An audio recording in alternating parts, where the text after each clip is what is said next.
Hello students, myself Navneet Bhandari and I welcome you to my official YouTube channel Quantum Academy of Physics. Now we are moving to our lecture 4 chapter 2 electrostatics और अब तक हम इस chapter में electric potential को बहुत अच्छे से पढ़ चुके हैं। डाइपोल के लिए पोटेंशियल को हर एक पॉइंट पर हम निकाल चुके हैं और इस वीडियो में मैं कुछ और अच्छे कंसेप्ट्स कराऊंगा। आज वाला जो लेक्चर है ये बहुत इंपॉर्टेंट रहेगा बच्चों, क्योंकि इसमें मैं एक आपको रिलेशन ड्राइव कराऊंगा जिससे आपको कई बातों का आंसर मिलेगा। ठीक है, तो इस चैनल के साथ जुड़े रहिए, इस चैनल को सब्सक्राइब कीजिए अगर आप इस चैनल पर नए हो, और हर एक वीडियो को प्लीज लाइक जरूर कीजिए और जो भी मैं कमेंट में आपसे आंसर मांगता हूँ उसका आंसर जरूर दीजिए ताकि आपका थोड़ा कॉन्फिडेंस लेवल राइज हो।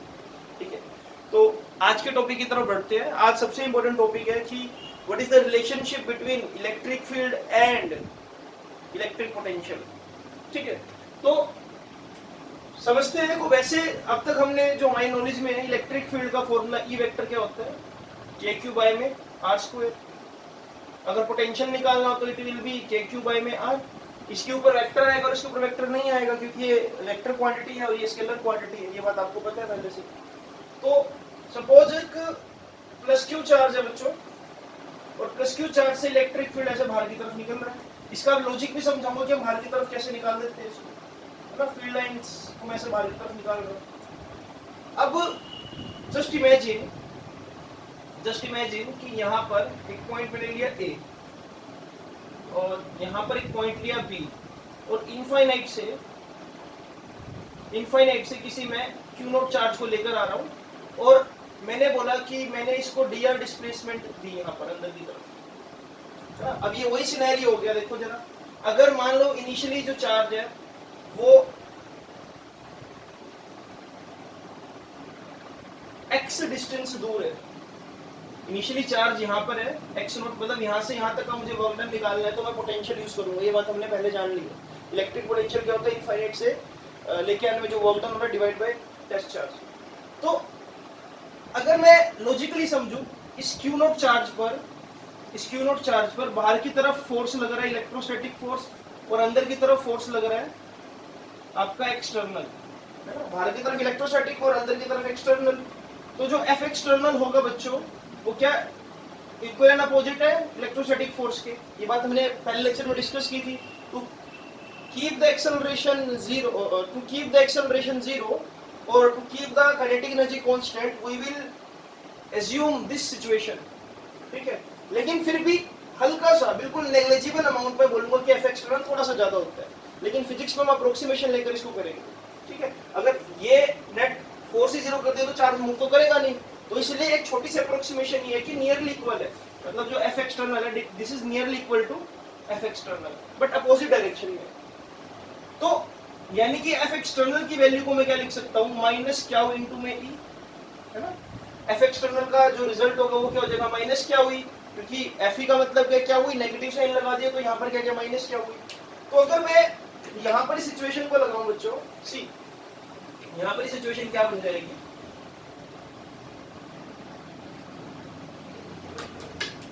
जो स्मॉल वर्क डन हुआ D W it will B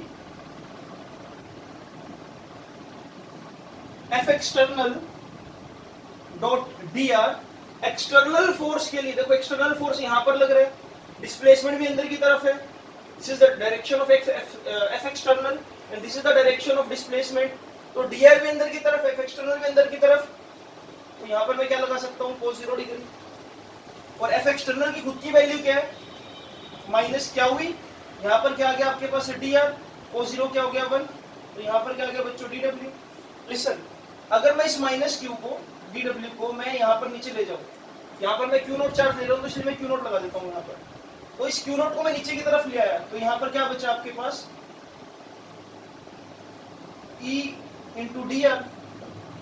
इस टर्म को मैं क्या लिख सकता हूँ बच्चों, ध्यान से देखो, small work done in bringing the test charge d W by Q.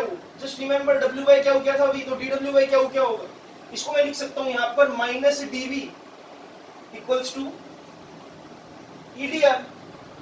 इसका मतलब जो इलेक्ट्रिक फील्ड है उसका जो रिलेशन है वो ये है minus d V by D r, यानी कि is equal to minus d V by D r. This is the relationship between electric potential and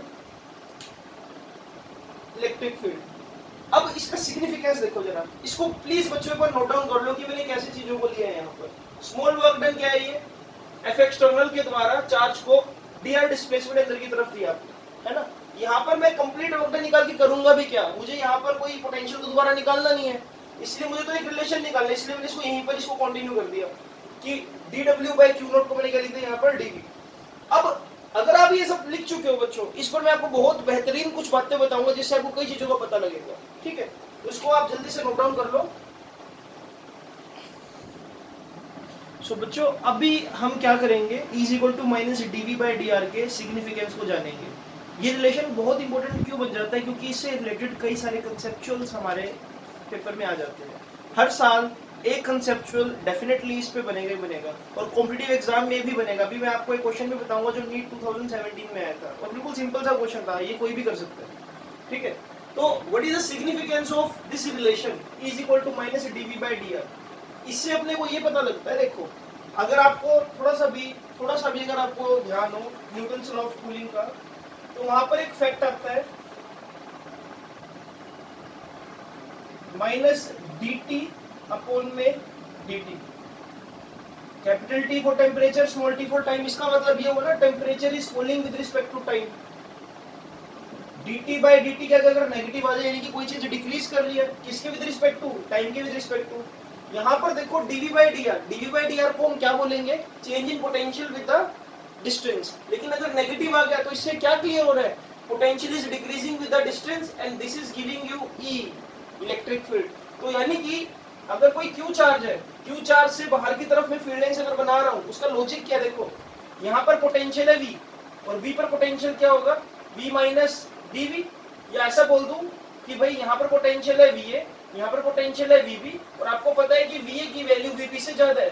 potential inversely proportional to R होता है, यानी कि डिस्टेंस बढ़ाऊंगा तो पोटेंशियल डिक्रीज करेगा, यानी कि A का पोटेंशियल ज्यादा, B का पोटेंशियल कम, इस डायरेक्शन में पोटेंशियल डिक्रीज कर रहा है। और जिस डायरेक्शन में पोटेंशियल डिफरेंस, जब पोटेंशियल डिक्रीज करेगा तो वही डायरेक्शन हम लेंगे किसके लिए, इलेक्ट्रिक फील्ड के लिए। यही रीजन है कि पॉजिटिव के लिए मैं इलेक्ट्रिक फील्ड बाहर की तरफ निकाल रहा हूँ। इससे मुझे पता लगा direction of electric field is always in the direction of decreasing potential. So this is how you can conclude this from this relation. One more thing is there जो इंपॉर्टेंट है, E is equal to minus dv by dr एक uniform electric field में भी valid है और non uniform electric field में भी valid है। इस पे हम अभी क्वेश्चंस करेंगे। ऐसा नहीं है कि भाई यहाँ पर ये रिलेशन वैलिड है और यहाँ पर नहीं है, नहीं, दोनों तरह के फील्ड में वैलिड है, ठीक है। अब एक चीज जो अपने को और पता लगी, इस टर्म को मैं बोलूंगा पोटेंशियल ग्रेडियंट। अगर इन फ्यूचर आपको बोल दिया जाए कि भाई what is the dimension formula of potential gradient, तो आप इसके बेसिस पर निकाल सकते हो, है ना। D V by D r, potential gradient क्या होगा, ग्रेडियंट कब होता है, जब मैं लेंथ से डिवाइड कर दूं किसी फैक्टर को, जैसे प्रेशर ग्रेडियंट पढ़ा था कभी आपने +1 क्लास में। अब इससे ना एक चीज और पता लग रही है आपको, देखो E is equal to minus DV by D r. V देखो यहाँ पर V के लिए मैं क्या यूज कर रहा हूँ, वोल्ट, नीचे dr यानी कि डिस्टेंस के लिए मैं यूज कर रहा हूँ मीटर। तो इलेक्ट्रिक फील्ड की यूनिट क्या है, वोल्ट मीटर इनवर्स। तो इससे पहले अब तक हम क्या पढ़ रहे थे, न्यूटन कूलम इनवर्स। तो यानी कि इलेक्ट्रिक फील्ड की दो यूनिट्स हम ले सकते हैं, या तो न्यूटन कूलम इनवर्स लिख दूं वो भी ठीक है, या मैं लिख दूं वोल्ट मीटर इनवर्स, तो वो भी ठीक ही मानी जाएगी। So this is all about relation of E is equal to minus dv by dr। और इसी रिलेशन से अभी मैं आपको देखो एक चीज और प्रूफ करके दिखाता हूँ। आज मैं आपको ये प्रूफ करूंगा कि किसी भी शेल के अंदर जो इलेक्ट्रिक फील्ड है वो जीरो होता है। ये बात हमने पहले ही पता है हमको, पिछले चैप्टर में हमने इसको बेटा जान लिया था। आज हम ये प्रूफ करेंगे कि किसी भी शेल के अंदर या किसी भी होलो कंडक्टर के अंदर जो पोटेंशियल है वो कांस्टेंट रहता है। अभी देखो कैसे पता करेंगे उसको। आई होप कि आपने ये नोट डाउन कर लिया होगा बच्चों। तो what is the proof, generally इसको हम पढ़ लेते हैं कि या बता दिया जाता है कि भी पोटेंशियल को कांस्टेंट लेना है, लेकिन हम उसको प्रूफ करेंगे। देखो समझो इस चीज को, एक हेडिंग लिख लो आप चाहो तो, proof that potential is constant in a hollow conductor या शेल। तो एक सफेयर ले लेते हैं। अब आपको पता है कि यहां से लेकर यहां तक अगर मैं जाऊं r डिस्टेंस तक, तो नेट इलेक्ट्रिक फील्ड बेटा क्या होता है, जीरो। सिर्फ सरफेस पर इसका इलेक्ट्रिक फील्ड होता है सिग्मा बाय एप्सिलॉन, जो आपने कैलकुलेट भी किया था बोजिस के एप्लीकेशन में, तो हमको इससे कोई मतलब नहीं है। अब अगर मैं इनसाइड की बात करूं, inside E vector is equal to zero. E को मैं क्या लिख सकता हूं, dv बाई डी आर, इस तरह से। अगर मैं मैग्नीट्यूड ले लूं इसका, तो इसका मतलब क्या होगा, dv बाई डी आर, है ना। ये बेसिकली का डायरेक्शन जो सिग्निफाई करता है, जो नेगेटिव साइन या पॉजिटिव साइन हम लगाते हैं। अब क्योंकि इलेक्ट्रिक फील्ड जीरो है, dv का मतलब क्या हो सकता है, मान लो कि मैं एक पॉइंट ले लेता हूं यहाँ पर, पॉइंट ए, एक पॉइंट लेता हूं बी, तो इसको मैं लिख सकता हूं vb minus va upon d r is equal to zero. यानी कि zero is equal to vb minus va, और I can simply write vb is equal to va। तो यानी कि जो पोटेंशियल इस पॉइंट पर है वही पोटेंशियल यहाँ पर होगा। इसी तरह से मैं किसी भी पॉइंट की बात कर सकता हूँ, ये भी ले सकता हूँ, ये भी ले सकता हूँ। तो इससे मुझे पता लगा कि एक स्फीयर के अंदर, एक शेल के अंदर नेट इलेक्ट्रिक पोटेंशियल जो होगा, देखो या तो मैं बोल दूं कि potential through out the sphere, inside the sphere बिल्कुल सेम है, या मैं ऐसा बोल सकता हूं कि dv जो है वो क्या है, कांस्टेंट है। ठीक है, तो दोनों बातें अपने आप में बिल्कुल ठीक है। आई होप बच्चों आपको ये चीज क्लियर होगी। अब मैं आपको उस कुछ क्वेश्चन का आंसर देता हूं। ये मैंने प्रूफ तो दे दिया आपको, क्वेश्चन देखो बिल्कुल सिंपल है। अब अगर स्फीयर से मैं कुछ डिस्टेंस दूर यहाँ पर इस x पॉइंट पर अगर पोटेंशियल निकालता तो कैसे वेरी करता, k क्यू बाय r। तो यानी कि अगर वो ग्राफ बनता, वो कुछ ऐसे ग्राफ बनता, देखो बच्चों, सेंटर से लेकर सरफेस तक, यानी कि यहाँ से लेकर यहाँ तक पोटेंशियल की वैल्यू क्या है, कांस्टेंट, इक्वल है, चाहे पॉइंट ए हो, चाहे पॉइंट बी हो, चाहे पॉइंट सी हो। उसके बाद वो वेरी कैसे कर रहा है, वेरी कर रहा है इनवर्सली प्रोपोर्शनल टू r। सो ऐसा ग्राफ बनना था। जिन बच्चों ने ये वाला ग्राफ बनाया है वो भी गलत है, जिन बच्चों ने ये वाला ग्राफ बनाया है वो भी गलत है। This is the accurate graph, और इस तरह से अब इसका प्रूफ भी कर दिया। ठीक है, तो ये प्रूफ आपकी नोटबुक में भी होना चाहिए, बहुत काम आएगा। ठीक है बच्चों, so this is how we can prove this कि भाई ये कांस्टेंट होगा v की वैल्यू अगर कोई होलो कंडक्टर लो बच्चों। नाउ अगले इसको एक बार आप नोट डाउन कर लीजिए बच्चों। तो अब मैं आपको दो क्वेश्चंस कराऊंगा जो कि काफी सिमिलर है, और इससे आपको एक और नई चीज पता लगेगी, is equal to minus dv by D r को यूज कैसे करना है। सो बच्चों एक चीज देखो जरा, अगर मैं ये बात करूं is equal to minus dv by D R, इससे मुझे डायरेक्शन पता लगती है इलेक्ट्रिक फील्ड इंटेंसिटी, है ना। पर एक्चुअल में अगर मैं सिर्फ ये देखना चाहूँ कि इलेक्ट्रिक फील्ड स्ट्रॉन्ग कहाँ पर होगा, तो उसके लिए यही रिलेशन को मैं यूज करूंगा dv बाई डी आर, ताकि मैं मैग्नीट्यूड देख सकूं कि इलेक्ट्रिक फील्ड का स्ट्रॉन्ग कहाँ पर है ना। अगर मैं यहाँ पर मैग्नीट्यूड लगाना चाहूँ तो सिर्फ मैं ई लिख सकता हूँ यहाँ पर, तो ये माइनस को इग्नोर कर सकते हो क्योंकि मैग्नीट्यूड में आप डायरेक्शन को कंसिडर नहीं करते। तो आपको यहाँ पर कुछ ऐसे लाइंस नजर आ रही होगी, कहीं पर नैरो है, कहीं पर थोड़ी ब्रॉड है, तो इससे ये इंडिकेशन अपने को मिल रही है कि ये जो इलेक्ट्रिक फील्ड है ये नॉन यूनिफॉर्म इलेक्ट्रिक फील्ड है। यूनिफॉर्म इलेक्ट्रिक फील्ड होता, अगर यूनिफॉर्म इलेक्ट्रिक फील्ड होता तो इनके बीच की जो स्पेसिंग है, इनके बीच की जो स्पेसिंग है वो क्या होती है आपकी, बिल्कुल सेम होती है, आइडेंटिकल होती है। तो आपसे पूछिएगा कि किस पॉइंट पर इलेक्ट्रिक फील्ड मैक्सिमम है, तो देखते हैं। अब देखो, अब एक चीज आपको मैं क्लियर करता हूं, आप कभी भी डायरेक्शन के बेसिस पर इलेक्ट्रिक फील्ड की स्ट्रेंथ को आप नहीं जज कर सकते, है ना। क्योंकि देखो, अगर माइनस क्यू चार्ज है तो इलेक्ट्रिक फील्ड अंदर की तरफ आएगा, अगर प्लस क्यू चार्ज है तो इलेक्ट्रिक फील्ड बाहर की तरफ जाएगा। अगर मैं डायरेक्शन के बेसिस पर इलेक्ट्रिक फील्ड स्ट्रेंथ को अगर जज करने लगूं तो इसके लिए तो इंक्रीजिंग, देखो अगर ये फील्ड लाइंस की डायरेक्शन ऐसी है तो field lines is going in the direction of decreasing electric field. अगर इसको देखो तो यहाँ पर field lines are coming towards the increasing electric field.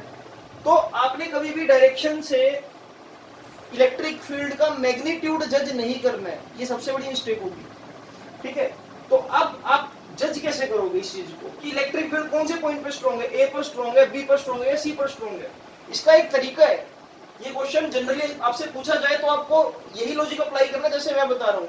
हमसे सिर्फ ये पूछे कि इलेक्ट्रिक फील्ड मैक्सिमम कहाँ पर होगा, डायरेक्शन नहीं पूछेगा। डायरेक्शन पूछते तो ऑब्वियसली डायरेक्शन ही होती है इसकी, इस तरह से देखो ऐसे, है ना, toward the decreasing potential. Direction तो जज कर ली हमने, लेकिन यहाँ ये नहीं बता सकता मैं कि स्ट्रॉन्ग कहाँ पर है इस डायरेक्शन के बेसिस पर और वीक कहाँ पर है। बट उसके लिए मुझे क्या लॉजिक देखना पड़ेगा, उसके लिए मुझे ये देखना पड़ेगा कि फॉर्मूले के अकॉर्डिंग ई जो है वो डीवी बाई डी आर के इक्वल है, जहां पर डीवी की वैल्यू तो हर जगह आपको क्या 10-10 वोल्ट का डिफरेंस मिल रहा है, 50, 40, 30, 20, 10, 0, ये भी 10 वोल्ट का डिफरेंस, ये भी 10 वोल्ट का, ये भी, तो यानी कि ये फैक्टर तो आप नहीं देख पाओगे क्योंकि तो सबके लिए सेम है, सभी पॉइंट्स के लिए सेम है।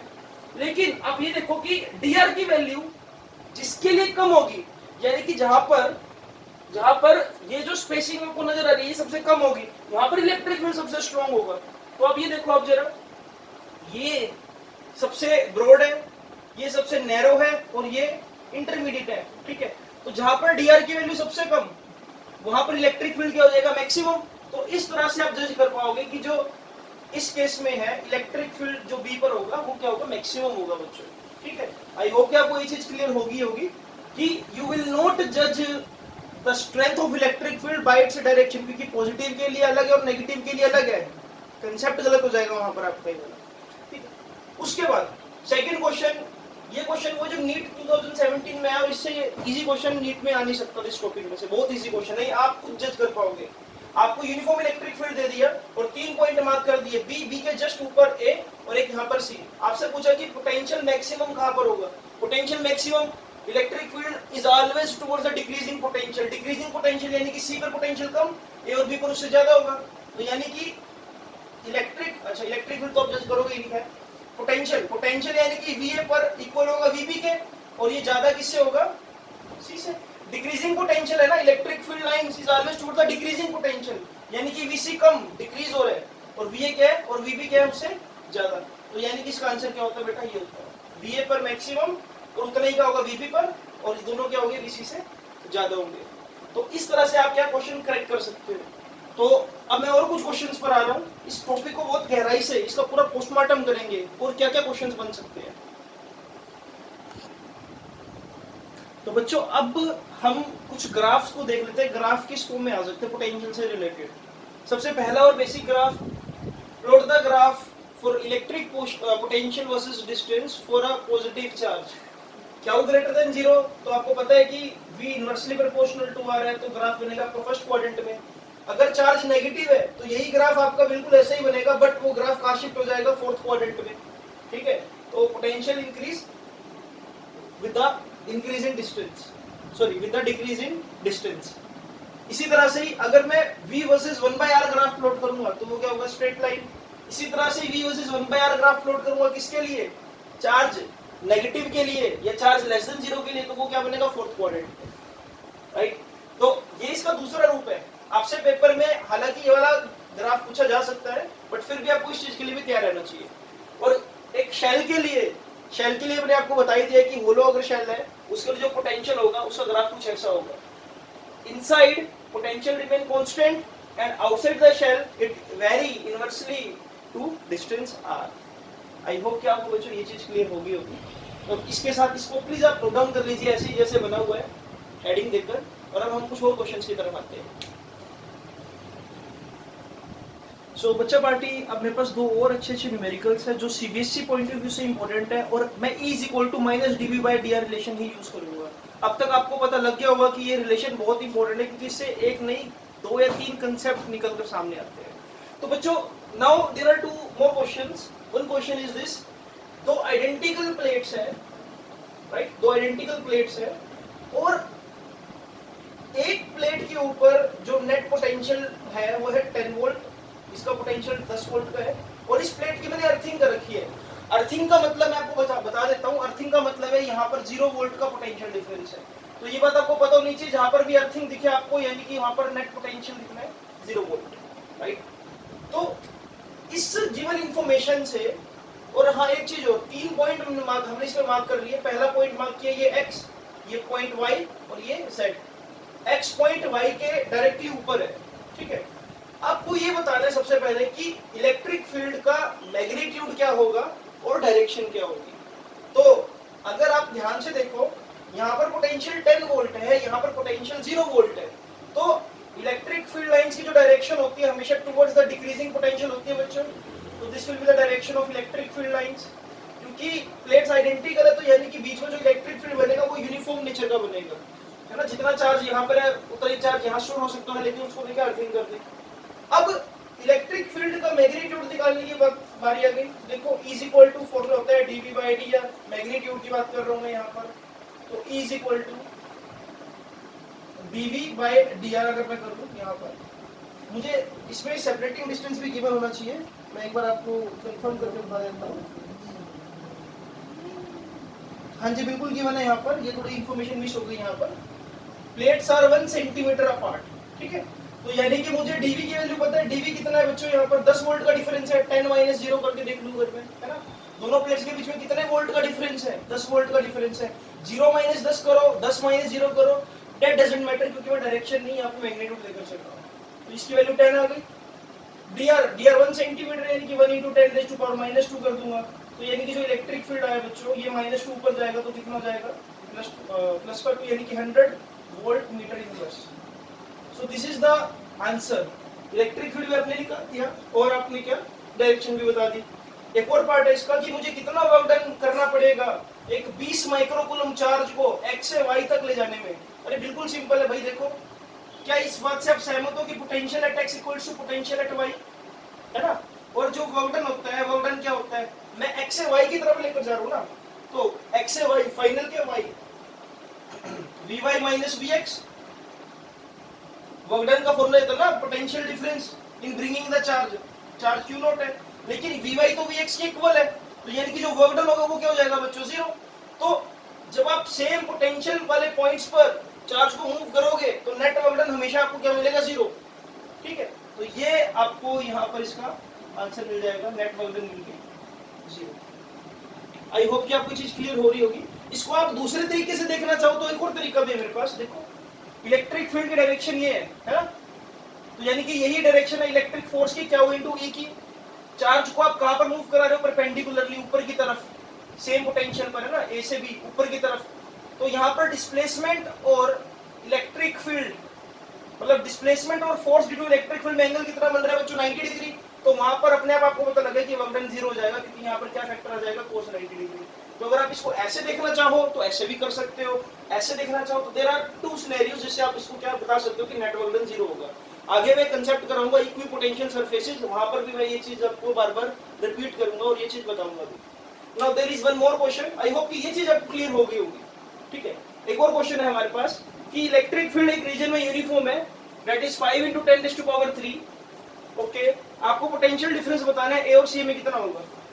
अच्छा एक चीज बताओ बच्चों, क्या ए और सी में उतना ही पोटेंशियल डिफरेंस होगा जितना ए और बी में होगा, है ना।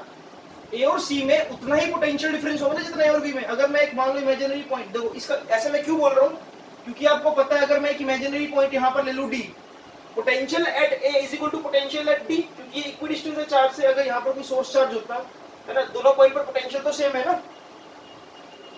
इसके बाद जैसे कि यहाँ पर देखो, जितना पोटेंशियल एक्स पर था उतना वाई पर था, जितना ए पर है उतना डी पर होगा, या ऐसा बोल दूं जितना पोटेंशियल बी पर है उतना सी पर है। तो मैं एक काम करता हूं, सबसे पहले तो ए बी को फाइंड आउट करते हैं। देखो यहाँ पर ये 5 सेंटीमीटर है, ये 3 सेंटीमीटर है, ये यहाँ पर 90 डिग्री का एंगल बन रहा है। तो अगर मुझे ये निकालना है तो हाइपोटेन्यूज का फॉर्मूला होता है, हाइपोटेन्यूज का square is equal to perpendicular का स्क्वायर प्लस बेस का स्क्वायर। तो यहाँ पर मुझे बेस निकालना है, बेस का square will be h square minus P square.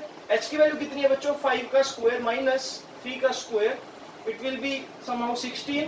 b की जो वैल्यू आ जाएगी बेटा 4 सेंटीमीटर आ जाएगी यहाँ पर, ठीक है। जब आप ये 4 सेंटीमीटर निकाल लोगे, इसके बाद देखो आपको निकालना है कि पोटेंशियल डिफरेंस, पोटेंशियल डिफरेंस अगर मैं E is equal to dV by dr लिख सकता हूँ मैग्नीट्यूड में, तो क्या मैं E into dr equals to dV लिख सकता हूँ, बिल्कुल ठीक है।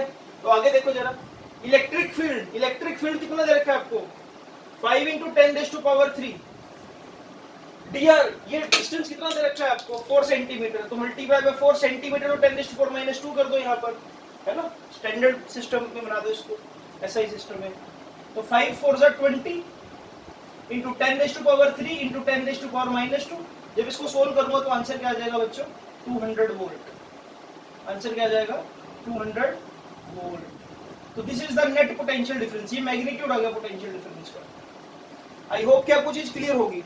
अब एक चीज और, अगर आप यहाँ पर साइन देखना चाहते हो तो भी कोई बड़ी बात नहीं है, साइन भी देख सकते हो आप। देखो मैं पोटेंशियल डिफरेंस निकाल रहा हूं ए और सी में। देखो पोटेंशियल यहां पर अगर V1 है तो यहां पर क्या होगा V2, और आपको पता है अगर आप V2 माइनस V1 निकालोगे, V2 माइनस V1, तो वैल्यू आपको क्या मिलेगी, वो नेगेटिव मिलेगी, क्योंकि यहाँ पर पोटेंशियल कम है, यहाँ पर पोटेंशियल ज्यादा है। तो पोटेंशियल कम में से ज्यादा माइनस करोगे तो पोटेंशियल की वैल्यू क्या आएगी, नेगेटिव। तो यहाँ पर जो पोटेंशियल डिफरेंस आना चाहिए, अगर नेचर की बात करूं, नेचर तो नहीं बोल सकते, -200 वोल्ट, ये आपका आंसर होगा। ठीक है, आई होप कि क्लियर हो गया होगा। मैं वी ए बी निकालना चाह रहा हूं, तो यानी कि V B minus V A कर दूं, क्योंकि जो बी पर है वही सी पर है, potential at B is equal to potential at C, तो इसलिए मैं यहाँ पर बी को रेफरेंस पॉइंट लेकर इनके बीच में पोटेंशियल डिफरेंस निकाल सकता हूँ। तो आई होप ये चीज क्लियर होगी आपको बच्चों को बहुत अच्छे से, ऐसे क्वेश्चंस। अब एक क्वेश्चन और मेरे माइंड में आ गया जो सीबीएसई ने कई बार पूछा है और बिल्कुल सिंपल है, इसको मैं रब कर रहा हूँ बच्चों, आप चाहो तो स्क्रीनशॉट ले सकते हो। सीबीएसई ने कई बार एक ही क्वेश्चन पूछा है जो कि बहुत ही सिंपल है। सीबीएसई आपसे ऐसे पूछती है कि प्लस क्यू आपको दे दिया, यहाँ पर एक पॉइंट लिख लिया ए, यहाँ पर एक पॉइंट लिख लिया बी, विच इज ट्रू, इनमें से ट्रू क्या है, VA minus VB is greater than 0, VA minus VB equal to 0, VA minus VB less than 0, VA minus VB equals to infinity। तो कौन सी बात इसमें से वैलिड है, देखिए VA हमेशा VB से ज्यादा होगा, क्योंकि ये डिस्टेंस कम है तो पोटेंशियल ज्यादा, ये डिस्टेंस कम, ये डिस्टेंस ज्यादा तो पोटेंशियल कम। इलेक्ट्रिक फील्ड की डायरेक्शन क्या होगी, ये वाली, चलो बहुत बढ़िया। अब इनमें से कौन सी बात वैलिड है, VA माइनस VB, ज्यादा में से अगर कम माइनस कर रहा हूं मैं, तो मुझे वैल्यू हमेशा क्या मिलनी चाहिए, पॉजिटिव, यानी कि ग्रेटर देन 0। तो ये बात तो वैलिड हो रही है, ये बात वैलिड हो रही है, नहीं 0 तो नहीं हो सकता, क्योंकि अगर ये पॉइंट B इसके डायरेक्टली ऊपर होता तो ये बात वैलिड हो जाती है ना। VA minus VB less than 0, क्या ये बात वैलिड है, नहीं बिल्कुल वैलिड नहीं है, इन्फिनिटी नहीं हो सकता, राइट। तो इस तरह से आप क्वेश्चन को मार्क कर सकते हो। और सीबीएसई ऐसा भी दे सकती थी आपको कि भाई VB minus VA greater than 0, VB minus VA less than 0, तो आपको बस लॉजिक लगाना है। आज एक ही कंसेप्ट के ऊपर मैंने आपसे कई क्वेश्चंस कई तरीके से डिस्कस कर लिए बच्चों, तो मुझे पूरी उम्मीद है कि आज वाला लेक्चर एक छोटा लेक्चर है, लेकिन इस लेक्चर में कंटेंट बहुत सारा है जो आपको क्या नोट डाउन करना है, जिससे कई तरह के क्वेश्चन बन सकते हैं। ठीक है, अगर कुछ रह भी गया तो वो भी हम नेक्स्ट लेक्चर में कवर कर लेंगे, बट आज के लिए ये कंसेप्ट समझने के लिए ये लेक्चर सफिशिएंट है। तो कृपया करके इस लेक्चर को नोट डाउन कीजिए, कमेंट में आप मुझे एक क्वेश्चन का आंसर दोगे, और वो क्वेश्चन मैं अभी लिखने वाला हूँ बोर्ड पर, तो वो भी देख लीजिए एक बार। तो आज का क्विज क्वेश्चन क्या है बच्चों, question is electric field at a point is 20 Newton coulomb inverse and potential at same point is 10 volt due to small charge. Calculate distance between that point and charge and calculate the magnitude of charge. Simplify कर देता हूं मैं आपको कि कोई एक Q charge है, इससे कुछ दूरी पर इलेक्ट्रिक फील्ड और पोटेंशियल की वैल्यू आपको दे रखी है, दोनों वैल्यू मैंने आपको दे दी। आपको ये डिस्टेंस x फाइंड आउट करना है और ये बताना है कि क्यू चार्ज का मैग्नीट्यूड क्या है, इसकी वैल्यू क्या है। इसके चार ऑप्शंस मैंने आपको दे दिए यहाँ पर। First option is this 0.5 and 0.5 metre and 5.6 into 10⁻⁻10 coulomb. Option B 1 metre and distance is 2.9 into 10⁻⁻10 coulomb. Option C 1.2 metre and 3.8 into 10⁻⁻10 coulomb. And option D 2.2 metre and 4.5 into 10⁻⁻10 coulomb, right. So देखते हैं इस answer का, इस question का answer सबसे पहले कौन comment box में देगा।